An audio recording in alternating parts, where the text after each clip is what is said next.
आता पाहूया टॉप 9 महत्त्वाच्या बातम्या। खासदार निलेश लंकेंच्या आंदोलनाचा आज तिसरा दिवस। जयंत पाटील, सुप्रिया सुळे, बजरंग सोनवणे, बाळासाहेब थोरात आंदोलनस्थळी भेट देणार। पिंपरी चिंचवडमध्ये शरद पवारांची 20 जुलै रोजी भव्य सभा। सभेला 20,000 कार्यकर्ते, पदाधिकारी उपस्थित राहणार असल्याची माहिती।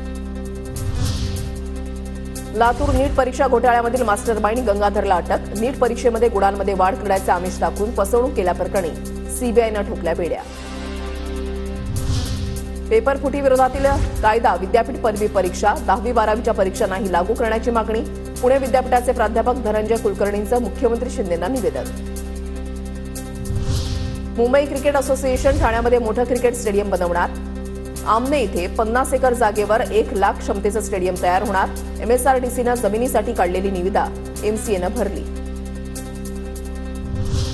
आजपासून विठ्ठल रुक्मिणीचं पदस्पर्श दर्शन 24 तास सुरू। भाविकांच्या सोयीसाठी विठुरायाचे दरवाजे 25 जुलैपर्यंत 24 तास खुले।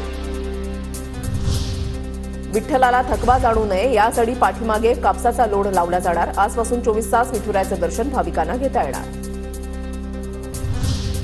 आषाढी वारीसाठी 380 लाखांच्या औषध खरेदीला मंजुरी। वारकऱ्यांच्या उपचारासाठी औषधांचा तुटवडा न होण्यासाठी राज्य सरकारची खबरदारी।